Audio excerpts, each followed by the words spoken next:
We're going to first start with a couple questions.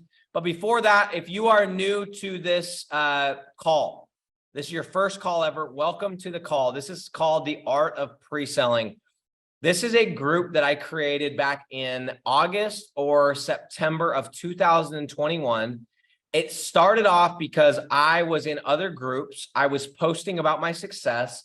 I was sharing my wins. I was letting people know the deals that I was closing, the success that I was having. It was my second year making 7 figures. And I was getting inundated with messages. I was getting hit up. How are you doing it? How are you doing it? What are you doing? What about this? What about that? And I was trying my best. I was sending voice notes. I was sending video messages. I was saying, follow me on Instagram. Like, I'm going to try and do it. But the only logical thing was, let's put everyone in a Facebook group. I'll start answering questions and let's see what happens. And obviously it didn't take me very long to realize, hey, there's an opportunity. People don't have all the information. All the people that were asking me questions in the beginning were people who had already been in courses, who had already learned to build websites, that had already had leads coming in. They just didn't know how to sell. They just didn't know how to get deals. They just didn't know how to pre-sell and how to scale up. And they were, all the questions people were asking were the same things that I was dealing with when I was trying to scale up. And so I quickly realized there was an opportunity. And 3-ish months later, launched what is now Digital Landlords at a heavily discounted rate. 30 people signed up. And ever since then, we have been cranking and banking. We've had literally hundreds of students come through our program. We've got students that have gone from barely rubbing 2 nickels together to doing over $30,000 a month. A couple of the ones that I want to shout out, Eugene Song. He was doing around $8,000 to $10,000 a month. Took him 2.5, 3 years to get to that money, that amount of money. And in a 6-7 month window, he was able to scale up to $30,000 per month. I just talked to him yesterday, and he was helping me on the live call inside of our group. He's at $37,000 per month. We have students in Australia doing close to $40,000 a month. We've had some incredible success, guys. It's not me. It's the students. I have a system. I am the scientist behind the system, but it takes work. It really does. And so if you're new to this call, I do believe this is the greatest business model on the internet. And at the same time, I don't believe this is for everybody, because not everyone has the chops. Not everyone is willing to sacrifice what it takes to sacrifice to make 7 figures. Not everyone has what it takes to go and call business owners and get them to give you money. And some people would rather choose comfort and whatever else, immediate comfort, than long-term success. And that's okay. But it's taken me a long time to get to this point. But anyway, guys, I'm excited. That's why we created this group. To this day, I have never invited one person into this group. I have never gone, sometimes people start groups and you get these notifications on Facebook and it says, so-and-so invited you to local group SEO tips for blah, blah, blah. And you're like, decline. I've never invited a single soul into this group. Every single 4,200 people that you see in here has seen either a piece of content of mine, or they've been referred by a friend or a colleague or a family member. And that is why we have such an amazing group here in the Art of Pre-Selling. So welcome to the call. I will make sure, my commitment, that you will leave this call with some nuggets, some things that you can, practical things you can take and literally make money today. I am not afraid of sharing too much. A lot of people say, oh my gosh, you can't share too much. You can't share too much but the truth is, guys, is the only people that are scared of sharing too much information are the people that are not evolving. They're the people that are not growing. They're the people that are the one-trick pony, and they have this one little thing that they've done correctly, and heaven forbid they give too much information and now their program's not worth it. Guys, excuse me. I'm currently working on the 3rd version of my Digital Landlords program, and it's literally been just over a year. The 3rd version. I am evolving. I'm coming up with new strategies. We are dropping new content. Everything's changing constantly. And so I am not scared of that. I'm going to share what I need to share to help our guests today. And I'm really looking forward to it. So a couple of really quick questions. Also, if you are new and you're like, where do I start? Where do I start? Go to rentsimplesites.com, rentsimplesites.com. I put it in the chat. That is a great free resource. There's like 8 free, it's a series of videos. It's a free training that's going to let you just get your palate wet, get you to get a little bit better feel for the business model and what you might be doing every single day. So I'm going to do this backwards today. I am going to answer a few questions, and then as soon as I answer a few questions, I'm going to bring on a guest or two. We're going to do some live coaching, and we're going to go from there. Okay. So we're going to do this backwards because when everyone else is zigging, we should be thinking about zagging. Okay. Okay. First question I'm going to address really quick. Oh, we got some good ones. Sandy Elaine says, I want to do rank and rent and not do calls. It is a personal choice. I want to focus SEO with SEO. It is my expertise. So even if I charge less, I was thinking hiring a call center or salesperson and giving them a commission. First of all, Sandy, I would say you are not alone. You are not alone whatsoever. There are many, many, many, many people that fall into this category. Many, many, many people that would rather do the SEO, and there's nothing wrong with doing the SEO. The SEO can be actually kind of fun, even though I come across as a sales douchebag and a bro, and I am. I actually really enjoy nerding out on the SEO, guys. I was in the trenches with backlinks the last couple of days, learning some interesting new stuff on backlinks and going through some of the trainings that I've gone through in the past and talking to some of my friends that are high level experts. And I really enjoy it. So I totally know what you're saying, Sandy. What I would just propose to you is this. And I also want to advise you here is, are you willing to give up half of your business because you're unwilling to do the calls? Now, I'm not asking you to answer me, but what I'm saying is that, are you willing to give up half of your business? And I know you're going to say, well, I'm not going to give up half for the commission. Well, let me tell you something. The person that has all the control over the deal is the person that brings in the deal. So until you don't need the salesperson and you just are using them because you want to grow, you want to scale, you will continually and always be at the mercy of the salesperson. You hire a salesperson and say, hey, I'm going to give you 5% commission or whatever the case is on an ongoing basis. They're like, cool. Well, what happens in 2 weeks or 2 months or 2 years when they say, hey, that commission, that's cool, appreciate you, but it's not enough. I need more. I'm the one bringing in the deals. And without me, you wouldn't have deals. And they're going to start to realize, well, guess what? I could just bring in the deals and do the back end on my own. That's the easy part. And I hate to tell you this, Sandy, the SEO is the easy part. We're not talking about ranking nationally. We're not talking about ranking for these really hard terms nationally. We're talking about local. We're talking about ranking against Jack, against Jerry, against Susan, who barely know how to use their iPhone, who don't know their head from their ass when it comes to digital marketing. Okay, so guess what? Unfortunately, out of the 2 skill sets, yours is the least valuable. And that is the reality. And you may not like that answer. That is just the truth. There are way more of you than there are of me as the sales guy, if I'm the sales guy. And therefore, I have control because I need you less than you need me. And the golden rule is not do unto others as you would have do unto them. The golden rule, as you guys know, is that the person that has the gold makes the rules. So my question for you, Sandy, is, are you willing to go into a business where the other person has control? You will be at the crux. You will be at the mercy of them. You will be at the mercy of how fast they want to grow, of how much work they want to put in, of when they want to take a vacation, how much commission they'll accept. And if they decide that one day, instead of sending you the deals, they're going to get smart and go, I can do this SEO stuff. This ain't that hard. I'll learn it. I'll outsource it to the Philippines. I'll outsource it to Africa. I'll pay a couple bucks a month, couple bucks, whatever, couple bucks an hour. And I'm going to cut Sandy right out the deal. Easy peasy lemon squeezy. I don't have to share half. Why am I sharing half with Sandy? That's dog shit. I don't want to do that.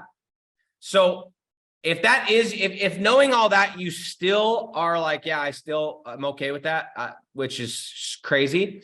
Then you totally can, but good luck, because finding a salesperson that's good is damn hard. Finding an SEO is a dime a dozen.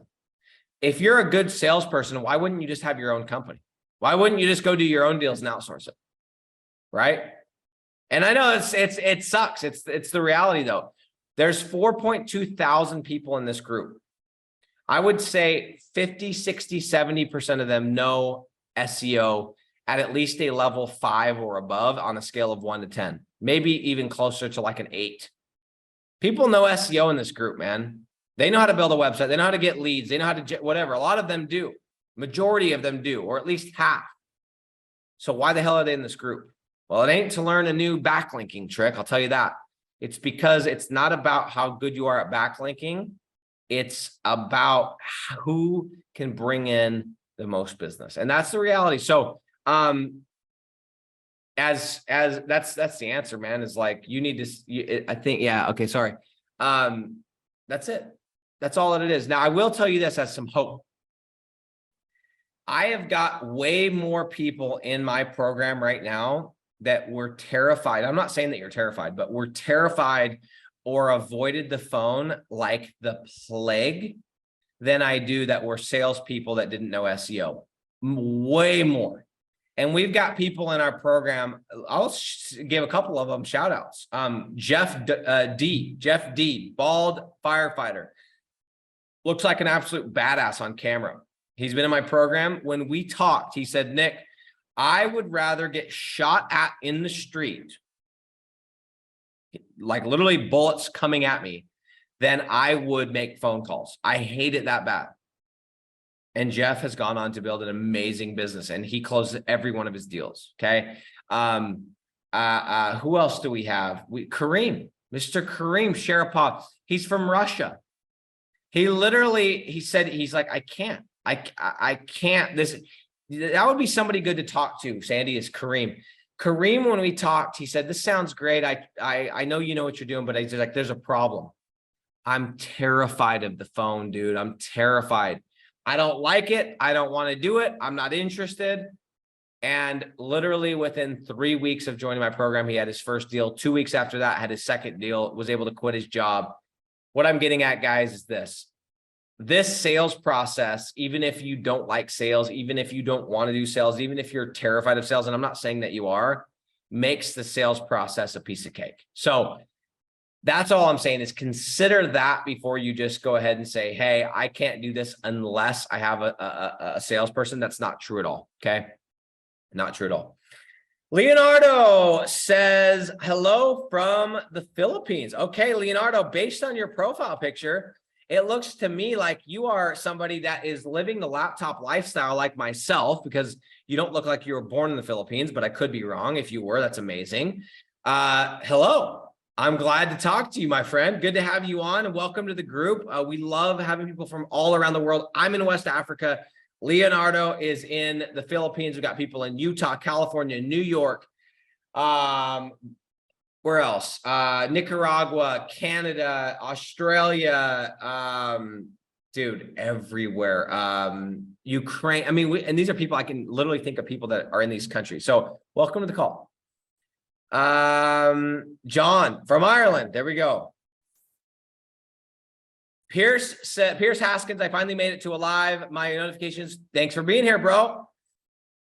Okay, Cathal O'Sullivan, how do you lay out a contract when you don't have a business name set up? Like, who is the contract between the BO and me personally? Okay, I'm going to answer like 2 or 3 more questions, then we're going to go into live training. So great question, because a lot of people get into this business, and guys, I'm not a legal guy. I'm not saying to go do this or do that, or don't do this or don't do that. But a lot of people realize that they need to move quick. A lot of people realize that they need to go get a couple deals before they worry about business cards and hats and t-shirts and this and that and the rest, right? And if you don't know that, you should know that. You don't need a website right now. You don't need business cards. You don't need to have a freaking Yeti mug with your thing on the side, although it's cool. You need to go make money. And you can interpret that as you may. Okay. What she's saying, or he's saying, I think it's she. Sorry. Sometimes your names, if I'm not familiar, I'm just going to guess. So I apologize. What she's saying is, who do you write the contract between? Guys, we have to remember these contracts that we're doing with these business owners. You got to realize, let's just say that the contract is $1,000 a month for 6 months. That's a $6,000 contract. If you can actually go after the money, right? $6,000 contract. By the time you get a lawyer, by the time you go and send them a notice, by the time you actually dig into it, just take out your time and your energy and your opportunity cost. Just with the time that you have to pay the attorney, it's not going to be worth the deal. It's not going to be worth going after. So we don't do these contracts necessarily so that when they don't pay, we can go after them tooth and nail, right? We do these contracts because the physical act of signing a document tells the business owner, hey, I'm doing this for real. And it makes the business owner think twice about just turning off their phone and canceling their credit card. So I wouldn't stress it. Do your own name, do whatever. I wouldn't stress it. I know some people personally, when they got their first couple of deals, they just put their name. That guy doesn't know any different. He's not even looking at the contract. Stop overthinking it. Just go get it done. Okay. But good question. Hi from Kansas. What's up, Mr. Luna? Jason Rich, do you have any advice for overcoming analysis paralysis? Okay. Let me answer this question. Let's hop into the training. Okay. Into the one-on-one training. Oh, guys, I am somebody who in a very, very, very real way was the definition of analysis paralysis. I think I've shared some of these stories before. Guys, I am Mr. Perfectionist, or I was. I had to have everything perfect. And I mean obsessive compulsive style. When I did my homework, if my handwriting wasn't up to par on what I wanted it to be at, guess what I was doing? You guessed it, erasing it. You remember when we used to use these things called pencils, these sick mechanical pencils? They were so dope. Or these number 2s, these Tilla, what are they called? Tilla, whatever the hell they're called, right? Remember those? I used to erase my homework assignments and rewrite them. That's how much I needed it to be perfect. That's how paralyzed I was about making a mistake. You want to know what I did when my dad would ask me to mow the lawn? I'd mow the lawn, no problem. But it had to be trimmed, and it had to be trimmed first. And sometimes the trimmer was out of cord, right? You know, the cord you put in the trimmer, the weed whacker that spins and cuts it down. When the trimmer's out of cord, I can't trim. When there's no gas oil combo that my dad mixed up for me, and there's whatever, I can't trim. So guess what your boy would do? I would take scissors, paper scissors to cut paper, and I would go and I would trim my entire yard. If any of my siblings are on this call, please tell them if I'm lying. I was a weird mother. I mean, I would go around and cut the grass because I wanted it to be perfect. This is who I was. This is who I was. I'm saying that because to answer your question, Jason Rich, is the only way to overcome it is to do it. And I know that's you're like, oh, that's a cop-out answer, but you need to just start with something small. Maybe it's not starting with this business. Maybe you need to start with something else. Maybe you need to start with not knowing all the answers on something at your current job and just doing it. Maybe you need to start on not having your entire day planned out and still going out if you're that bad, or not having your entire trip. Guys, I am the exact opposite. I am the exact opposite now. When I launched the program, when I launched Digital Landlords, well, let me backpedal. When I got into Rank and Rent, I literally heard about the business model. I listened to this podcast that was talking about digital real estate. And my very first call on a phone call in a parking lot without my wife's permission, bought my first course for $8,000 to $10,000. Literally. I didn't know all the answers. I didn't know if this was for sure it. It sounded right. When I launched Digital Landlords, I launched it in the worst month, on the worst day during a holiday. I didn't even have my merchant account set up. Guys, I went to test if the payment would run through for those first initial students that came into my program. It failed. It didn't work. And I made it by seconds. guys. When I moved to Africa, I went to lunch, I went to dinner at Buffalo Wild Wings, got 15 of the dry rub salt and vinegar, the best flavor, by the way. If any of you guys are Buffalo Wild Wings fan, get the dry rub salt and vinegar flavor, phenomenal. Got 15 of those. We sat there and I pitched her on this idea and she said yes. And I was shocked. And the next morning I woke up and I booked the tickets. I spent $10,000 on plane tickets because I didn't want her to change her mind. I didn't have a place to stay. I didn't have a vehicle. I didn't know if there was going to be internet. I didn't know what was going to happen totally with the business. I did it. I sent it. I went for it. Okay. I am the exact opposite. So my advice for you, Mr. Jason Rich, is start with something that doesn't have so much downside, right? Something that's not as a big of a deal, and just slowly start building that muscle. I think it's a muscle like anything else. And you can go from being the most paralyzed person because of analysis to being literally the king of freaking winging it, the king of just taking action, the king of, hey, I said yes to this client that we do XYZ service and having no idea how to do it, but knowing that you can figure it out. That's my advice, guys. We have so many good questions, and I am going to try to get to them. But I want to go and bring on our first coaching call, one-on-one coaching call. Give me 1 second here. Okay, he's in the waiting room. So here's what I'm going to do, guys.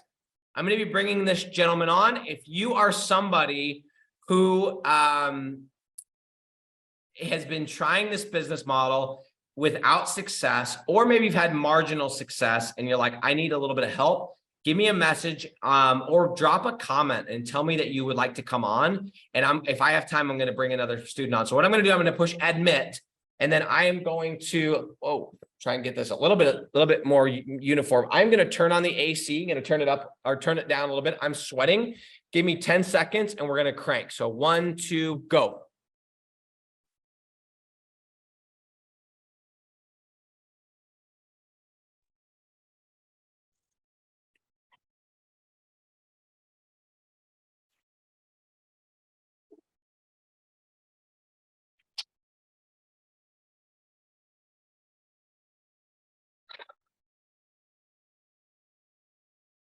Let's see, maybe fix the camera a bit. All right.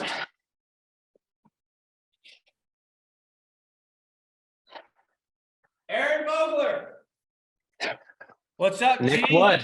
Dude, I apologize. I actually had, I got the AC taken care of, and then your boy had to go take a pee because I wasn't going to make it. I've been drinking a lot of water. What's up, dude? What's up, bro? It's going good. Thank you. Aaron Voegler, the man, the myth, the legend. Aaron, I'm going to give you a little bit of a little background on you and tell you why I brought you on, and then we're going to crank bank. Aaron might be the most persistent person I've ever met in my entire life. This kid does not quit. He discovered this business model. I'm going to let him share a little bit about his story. But when I saw that he was interested in coming on, I thought it was the perfect person because he's positive, he's excited. He's just got that good energy, and I know he's going to win long term because that's the type of person that wins. The person that can go through the most obstacles is going to win. Now, Aaron, tell everyone, first of all, where are you at right now? We're not going to make this too much interview style, but where are you at right now? Sure. Petersburg, Virginia. Petersburg, Virginia. Now, next question, because everyone's thinking it. They're just not saying it. How old are you, bro? 16. 16 years old. I freaking love this. Okay, let's go, dude. So let's talk about this. I want this to be like, let's pretend there's not 40 plus people watching. And I'm not saying that to make you nervous. I'm saying, let's pretend like me and you are sitting in a room and you're like, Nick, this is where I'm at and this is where I'm running into. What would you recommend? That's how I want to make this so that I'm going to put myself in a position like you've paid me $10,000, $20,000, whatever consulting fee to help solve your problem right now. So let's go. Tell me what's going on, bro.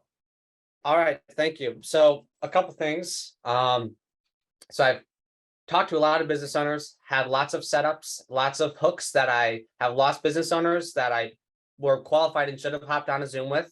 And then there's guys that I've hopped on a Zoom with that weren't able to close. So we've had some success, especially for my age. So things have been going well, but we definitely need to start optimizing the quality of each rep in each call and things like that. So a couple things. Sorry. Yeah. No, go ahead. You're fine. Okay. So I have a list of the guys that I've had on hooks and then the guys that I've had on Zoom closes and kind of trying to find out what went wrong there. And it seems like the two main objections I'm coming up with or that are coming on the Zoom is either too much money like right now or the season's just getting started. And I know we've talked about that. Need to work on that. And then also a couple times there was a trust objection and credibility and kind of floundered with that. So yeah, those are the two main. So first and foremost, I got to dig in just a little bit because for anyone that watches this in the future, that's, on the younger side, maybe let's say 25 and under, a lot of times people have this insecurity that, oh, I'm too young, I can't do this, etc. So I got to ask you, how in the world did you find out about Rank and Rent in this group? Just real quick, I got to know. Yeah. So last year when I was 15, my brother actually is 2 years older than me. He has a mini lawn care business that we were working on, which was great experiences. Got to be honest though, I did not like it. A lot of problems. Started looking online for different business models, of course, drop shipping, SMMA, all that sort of stuff. Found one of your videos in an up next section on YouTube, had like 6 views, watched that. Then discovered you. He had to toss it in, had 6 views. Guys, you got to start somewhere, but no, it's true. I love that. Yeah. And so I found you and the business model from that. Amazing.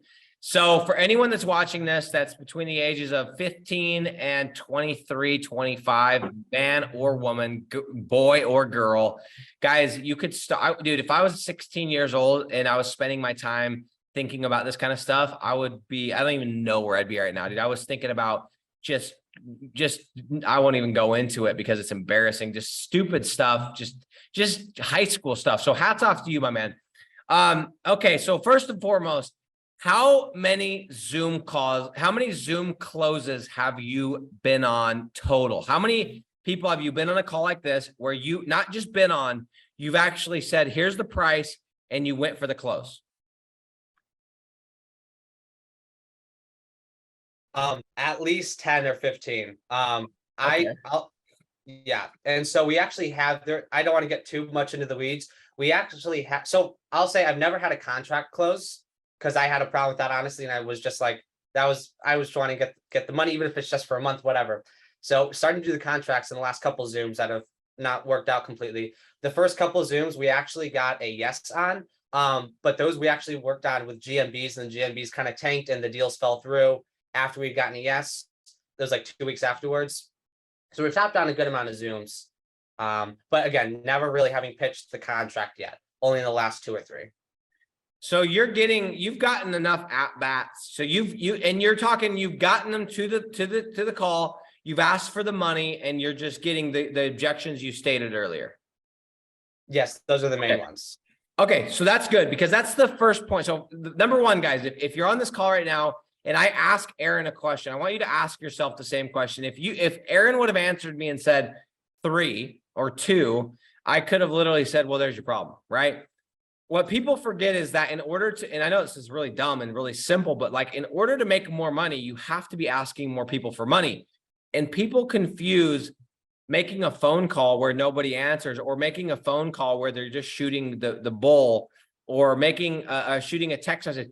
That's not asking for money. You have to actually be saying, okay, here's the price. Here's the deal. Give me your Amex, give me your Visa. That's asking for money. So if you have not asked at least 10 people for money, I would say, let's say 8 to 10, and you're like, oh, this doesn't work, or keep going, okay? You have to be, now yours is a little different because you are doing it. You are asking for money, so I love that. So we're going to go a little bit deeper on you, which is good. This actually helps and benefits this call more, but ask yourself that question first. How many Zooms have you been on? Now, how much of a period of time has that been over, Aaron? Yeah, it's been over since last September. Okay, so that's total. Let's talk about how many Zooms have you been on this year? Because here's what Aaron's been doing a really good job of. He's 16 years old. It's not like he's freaking rolling in dough yet. He's been trying to do his best to grab as much free content as possible. And it's not until very, very, very recently that we were able to get him into digital landlords where he's been able to get full access to everything, but he has been kind of hobnobbing together, which I know many of you guys have been doing. So let's talk about in the last let's say since January 1st, 2023, how many Zooms you've been on? I've hopped on 6. Okay. 6. I might be forgetting one, but I have a list of at least 6 that I've done. Okay. And of those 6, 7. I'm sorry, 7. 7. Okay. Of those 7, what the majority of them said that it was too expensive. I know that was one of the objections. Was that is that the majority of them? Pretty much. So yeah, that was the majority, the most common one. That's a common objection. The second one, what you said was trust. The credibility issue, you could tell for sure. When you say, how can you tell? I'm curious. Yeah. So he kind of asked like how, the reason I had this was I totally understood where they're coming from, which is something I need to overcome. And you talk about that. But one guy asked like, do you have any customers or like previous clients I could talk to? One. And then the other guy said the same thing. Yeah, so that happened twice that I could feel that. So okay. And then so you got a couple of those. Is there any other calls that you lost with different objections? I'll be honest, and this is something else we could possibly get into. I'm definitely dialing my prospecting. Like I've hopped on Zoom calls with guys I should never have hopped on, like that really don't even do concrete, mainly do asphalt, but probably they might pass on concrete jobs to someone else. So I've hopped on bad prospecting jobs on my part that I shouldn't have continued with. And so I wouldn't necessarily consider those guys like they just haven't even been on the Zoom call. But yeah, so trust, money, and then 2 guys said like I need to think about it. But that's really kind of a smokescreen. Yeah, those ones you should have closed, or you should have at least gotten to the bottom of the objection. But okay, so let's talk about these deals. How many of those would you say are legitimately people that, so like of those 7, right? How many of them were already paying for ads? Mm-hmm. Everyone except the last Zoom close I've been on have been paying for Home Advisor or Angie's. Okay. Haven't really found anyone on Google Ads that I've gotten on the hook. Okay. Next question is, how many of those people that have been paying for ads have, let's see. So only one of those wasn't paying for ads. And guys, let me make sure you guys understand this. You can close people that aren't paying for ads, right? Like that's totally possible, but you're making more work for yourself, because if I find somebody that's already paying for ads, I've already got half the equation, right? They're already sold on the idea. I just need to now show them why they should use my service. So I'm just clarifying that for anybody that's new. You don't have to, you don't absolutely have to have somebody that, but it just is easier. So why not, right?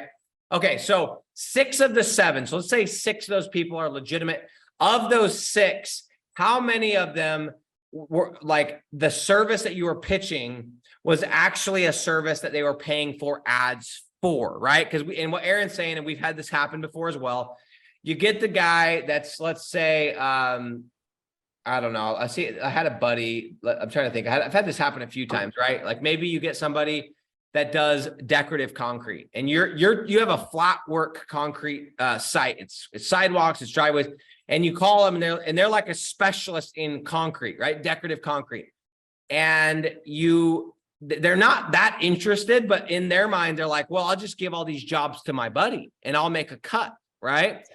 And so you end up pitching them, but really they're sitting there and they don't care about the jobs. They're just going to send them to their buddy. So those people are going to be tough. How many of those 6 are people that when you looked at what they were paying for and you talked to them about Angie's List or Home Advisor, they were paying for leads in that exact niche? Yeah, 4 of the 6. So 2 of them, bad qualifying job on. They really didn't even. Yeah. Okay. So 4. Now let's think about those 4. So you pitched 4 good ones that you should have pitched, right? Of those 4, how many of those said price? How many of those were trust? 2 and 2? Yeah. Okay. So okay, let's go a little bit deeper. How many leads did you send to each of these? Was there an average number of leads? Do you have that data right there? How many leads you sent?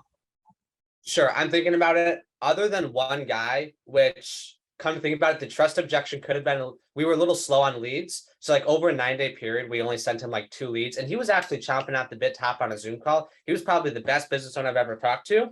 Like excited wise and wanting to pay for it and all that sort of stuff. But we actually didn't really supply a good lead flow during that time. And so I think that's where the trust objection came in on the Zoom close itself.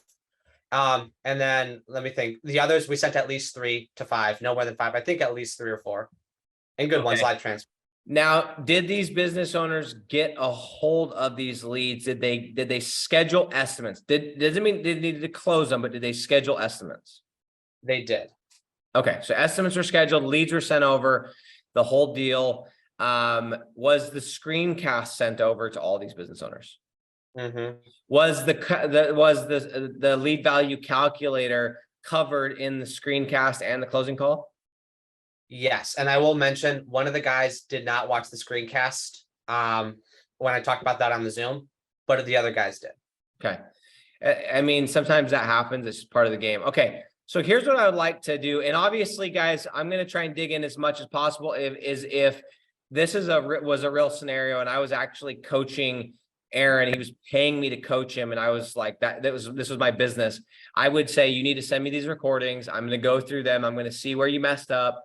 And I'm happy to even help you do some of that. But I'm going to do my best just trying to like glean information by asking you questions. So here's what I would like to do, Aaron, is I'm going to give you a bit of it. We're going to do a bit of a role play with these objections. Okay. So here's how I want this to go is I want you, let's create a scenario here. So let's talk about one of these business owners that you lost to price. Okay, can you think of one? What you got a name? Give me your first name. Yeah. One guy's named Tim. Of course it is. Timmy. Tim. Is this concrete? Yep. Okay. Tim, the concrete guy.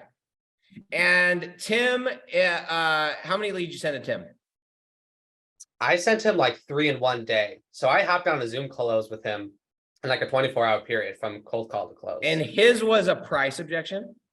Yes. Okay. Now, how much? And I'll preface, like, I'll admit, like, with these, I've started recording recently, my pitch is like literally terrible. I mean, I'll admit that, and it's super uncomfortable. I'm stuttering through. And so it's not like the process is wrong, or like, even though we're following the steps, I also do need to just get more comfortable with it and more confidence and do more.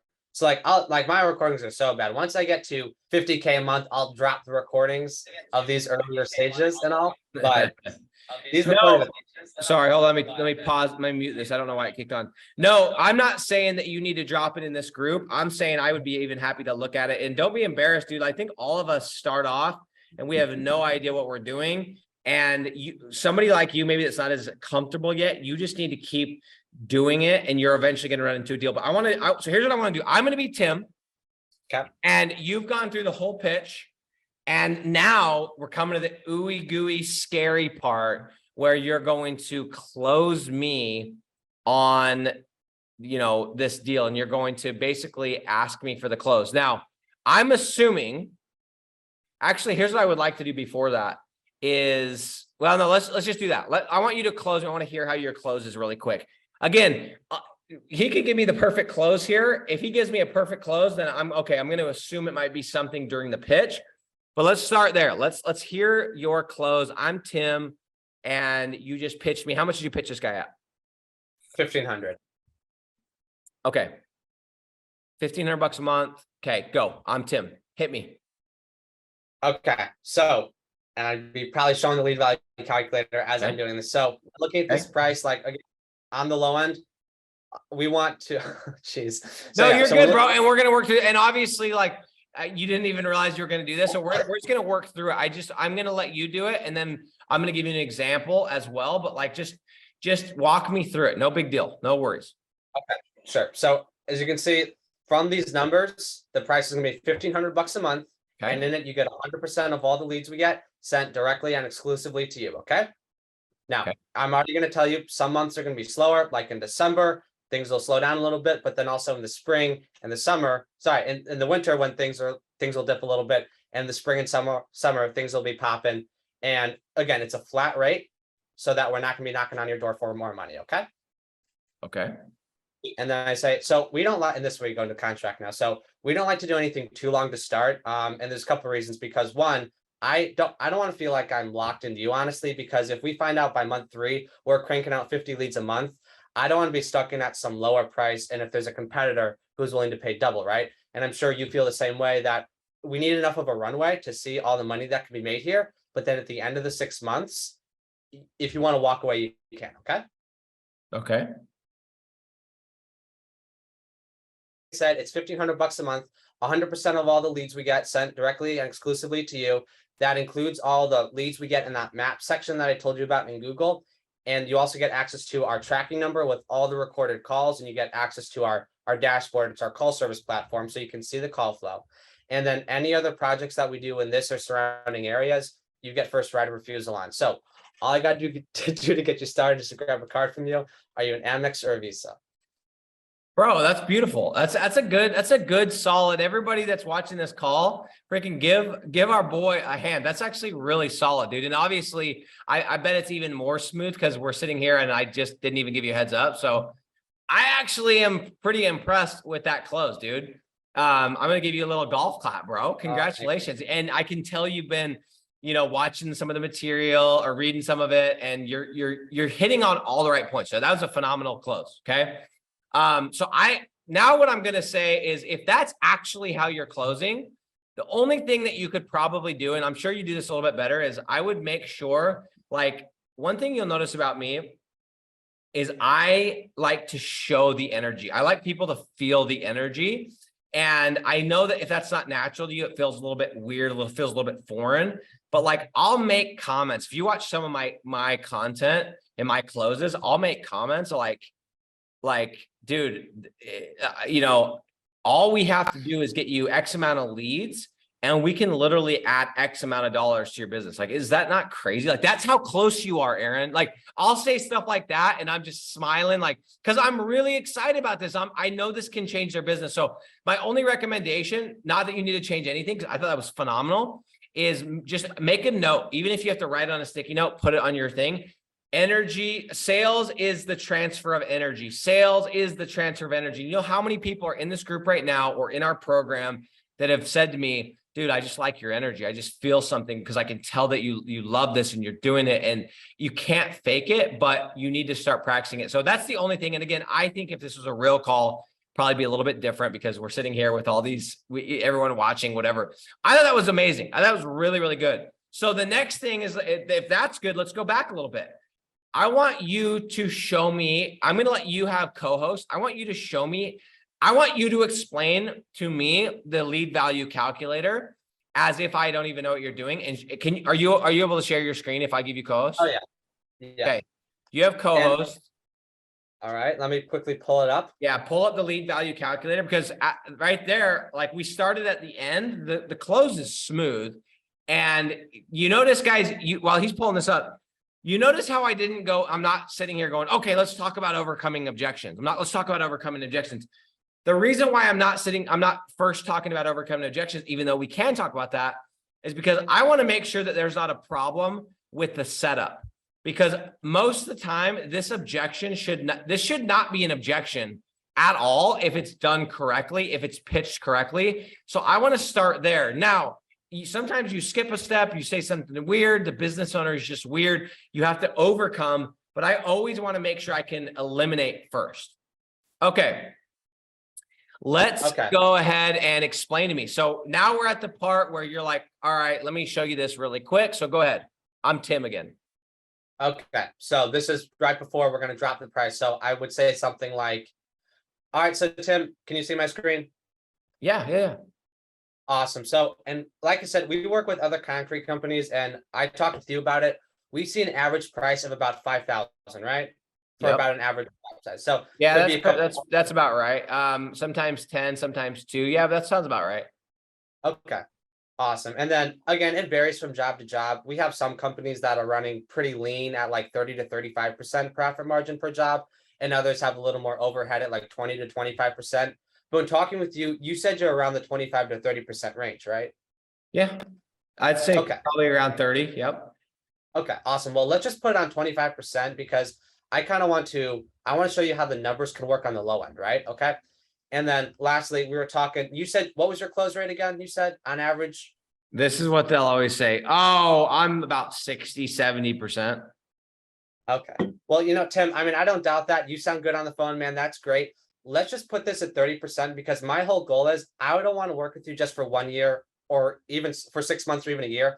I want to work with you for 5 years, for 10 years until you retire or until you pass the business on to someone else and then to work with them. So let's find out what with finding out the price. Let's base it off on worst case scenario. Okay. Because Right? worst case scenario, I know I want to, if worst case scenario, I can at least double your money profit. We're going to be working together for a long time. Okay. Facts. Okay.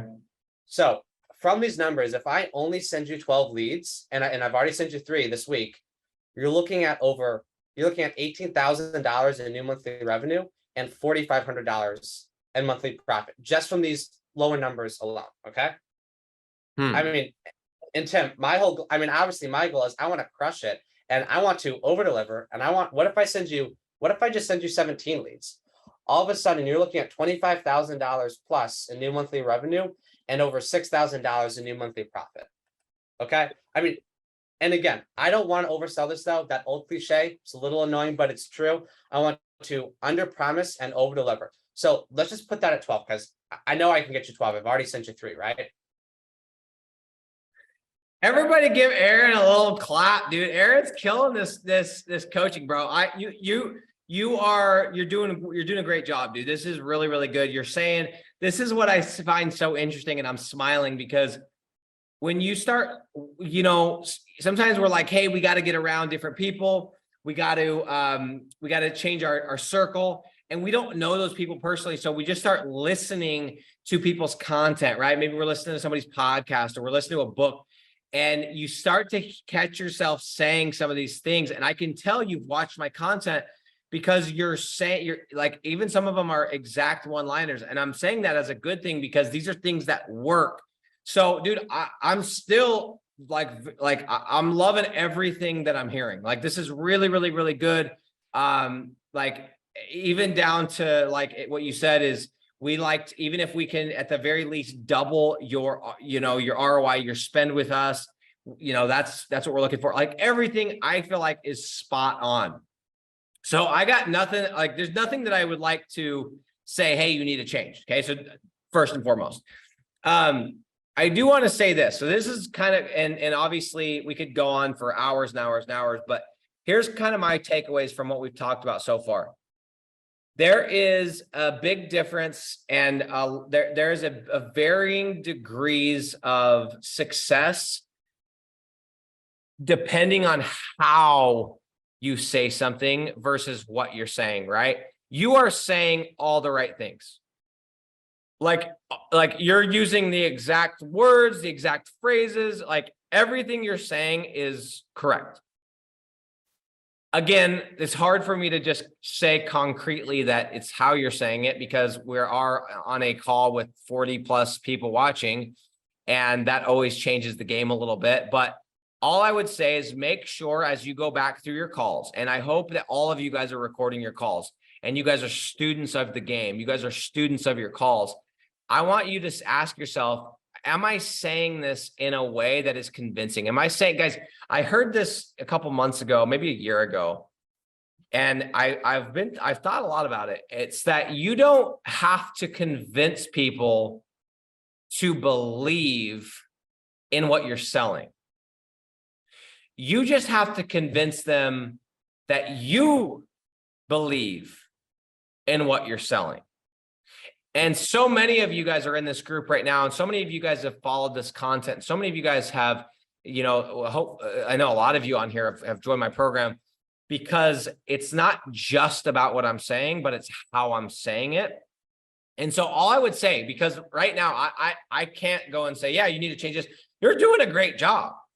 What you could work on, and I'm only saying this because we could all work on it, is how you're saying it, the confidence that you're saying it. And I know, even though you're not voicing it or even though we haven't talked about it, everyone always has these things in the back of their mind that they're thinking as they go to close. The insecurities that we have start to come out, right? So you're thinking, oh man, Who am I as a 16-year-old kid to ask this grown man for $2,000? You got to get that out of your head, dude. You got to, and I'm not saying that you're thinking that, but we all have these things. When I used to knock doors, I was a 21-year-old kid.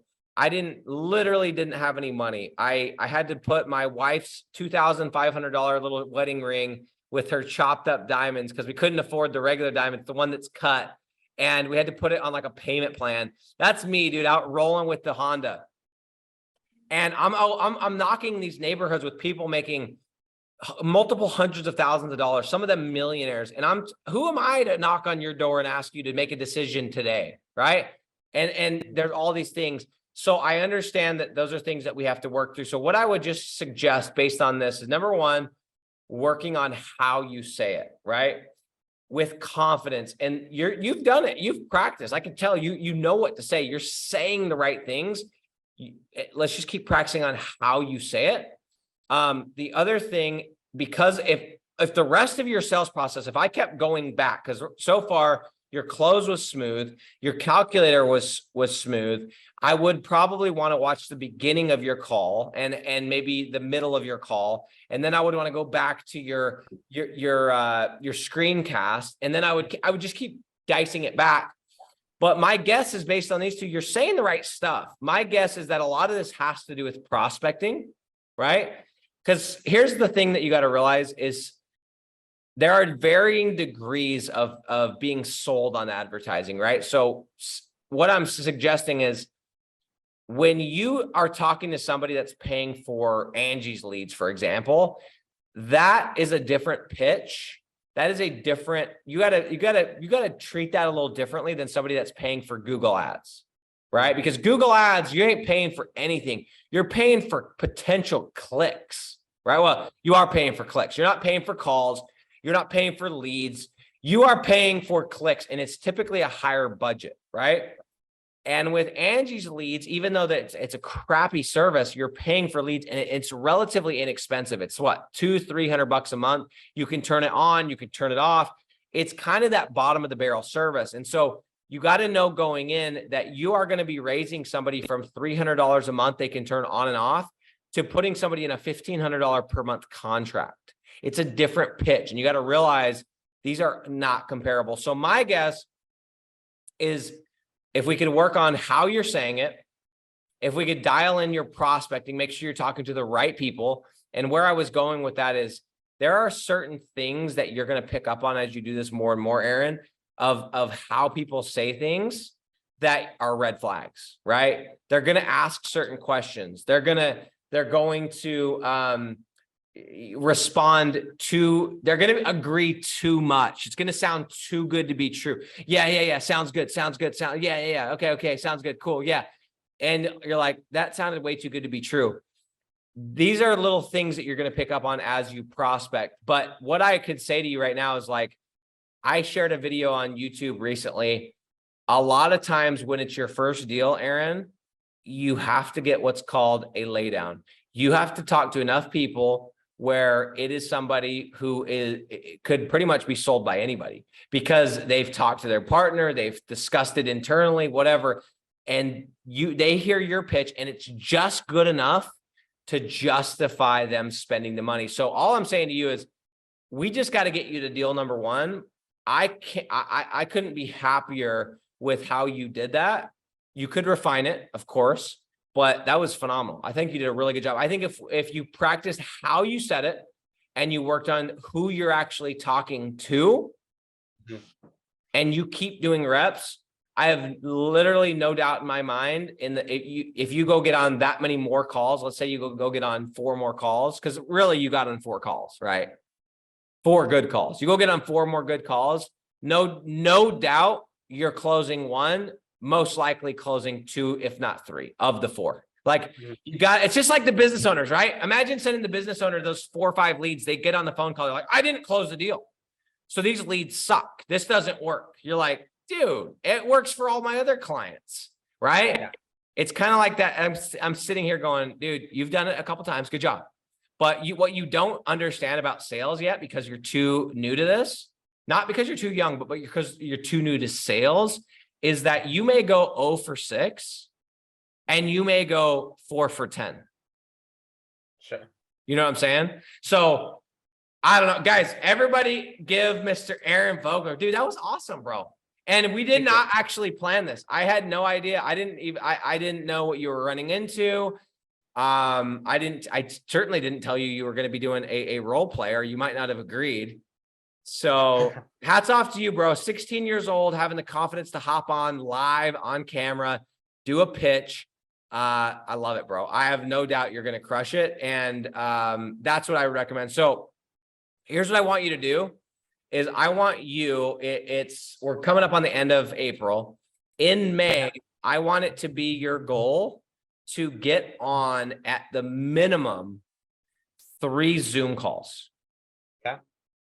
3 Zoom calls. If you have not closed at least one of the 3 by the end of May, I will personally give you my cell phone and I will hop on the 4th as your business partner. Okay. And we'll close the deal because I promise I don't miss. Me and Drake, we don't miss. Got it? Thank you. You the man, dude. I appreciate. I'll let you hop off as I wrap up.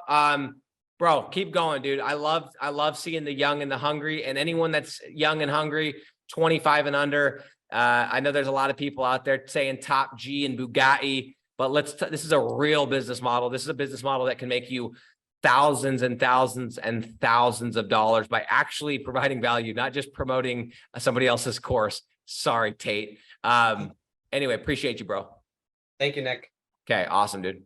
Guys, let me see what we got here. What a great job by Mr. Aaron. Oh, hold on. Okay, phenomenal. Let me go ahead as I wrap up here. Let me see if I can answer one more question, and then let's get out of here, guys. That was phenomenal. Give it up for Aaron. Give it up for freaking Aaron. That was amazing, dude. I'm really, really happy with that. I love this. Wesley said, that young man rocked. Guys, imagine being 16. Imagine being 16, dude. I was like trying to get tail. I was out there. I couldn't, I was like texting. I wasn't even talking to people. That was phenomenal. Crushed it, dude. Corey says you will definitely crush it. I wish I was so brave. I'm saying the same thing, man. That was very, very, very brave. Wesley, I wish at 16 I had the balls to step out. I totally agree. Awesome freaking job. Let's see. Let's see what we got here. Well done, Aaron. Great work. Let's see if you got any 1 or 2 more questions I can answer.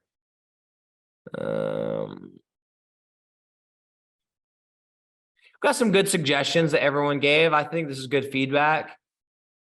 Let's go back up. I'm going to answer maybe 1 more question. And yeah, I love what Pierce said. He said, gives me a push to go make some prospecting calls. Guys, if you got a 16-year-old kid who's balancing high school and is able, like, think about this, right? You got a 16-year-old kid. I don't know his financial situation. I don't care where you're at in the US or in the world. At 16 years old, no one has a financial situation. He's been able to come up with a way to get into the program. He's clearly studying the program. He's making calls. He's gotten on. How many of you that are not 16 have gotten on 6 Zoom calls this year? This kid's going to crush it, guys. I have seen people like Aaron, and even though he hasn't closed the deal yet, you see where Aaron is at by the end of this year. That kid is going to freaking crush it. Good job, Aaron. I'm really, really happy to hear that, dude. That guy is a stud. Hats off, man. That was awesome.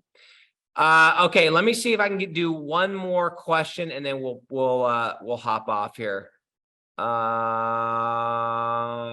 Let's do this.